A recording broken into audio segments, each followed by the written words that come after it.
যে বাত ব্যথা তো একটা মারাত্মক সমস্যা। এখন এই মারাত্মক বাত ব্যথার মধ্যে সবচেয়ে খতরনাক কিন্তু রিউমাটয়েড আর্থ্রাইটিস।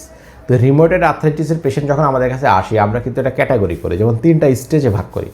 যেমন প্রথমে হচ্ছে স্টেজ 1-এ আমাদের যে পেশেন্টগুলো থাকে সেটা হচ্ছে প্রচুর ব্যথা নিয়ে আসে, অনেক দিন থেকে ব্যথা। তারপরে আঙ্গুল যেটা আছে, এই আঙ্গুলগুলো স্টিফ হয়ে যায়, যেভাবে নড়ে না, এবং এই আঙ্গুলগুলোর এই জয়েন্টগুলো ফুলে যায়, যে একটু ফোলা ফোলা ভাব থাকে।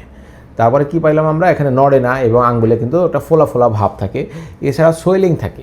এরপরে আরেকটা সবচেয়ে বেশি সমস্যা যেটা হয় সেটা হচ্ছে যে এই 2 হাতেই কিন্তু সমানভাবে এফেক্টেড হয়, যেমন এই হাতের আঙ্গুলে ব্যথা, এই হাতের আঙ্গুলে ব্যথা। এই সময় আমরা এক্সরে করলে আমরা পাই যেটা হচ্ছে যে সাইনোভিয়াল জয়েন্ট একটু থিক হয়ে গেছে, সোয়েলিং হচ্ছে, এটাই মোটামুটি পাওয়া যায়। এরপরে আমরা দেখি হচ্ছে স্টেজ 2। তো স্টেজ 2 এর ক্ষেত্রে আমাদের পেশেন্ট যেটা আসে সেটা হচ্ছে যে জয়েন্ট স্পেসটা কিন্তু কমে যায়, এই যে এই জয়েন্টের যে ফাঁকা জায়গাটা এটা কমে যায়।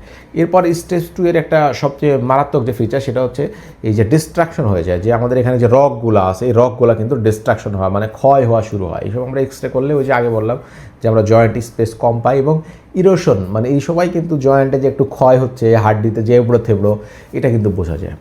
আর সর্বশেষ ক্যাটাগরি আমরা ভাগ করি সেটা হচ্ছে স্টেজ 3।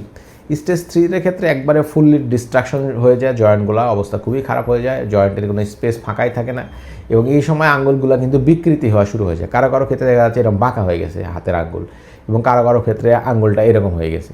আবার সোয়ান নেক আমরা ডিফর্মিটি বলে, যেমন হাঁসের মাথার মতো বাঁকা হয়ে যায় আঙ্গুলগুলো, এরকম হয়ে যায় অনেকের ক্ষেত্রে। আবার একটু বললাম যে আঙ্গুলগুলো কিন্তু এরকম বাঁকা হয়ে যায়, এবং এখানে আবার ফোলা ফোলা ভাব চলে আসে, জয়েন্টে জয়েন্টে গিড্ডু কিড্ডু হাড়টি কিন্তু ফুলে যায়। তো এই জিনিসগুলো, এবং এক্সরেতে দেখলে দেখা যায় জয়েন্ট স্পেস তো নাই, এবং এখানে ডিস্ট্রাকশন শুরু হয়ে গেছে। তো এই 3টা স্টেজে কিন্তু আমরা ভাগ করি রিউমাটয়েড আর্থ্রাইটিস।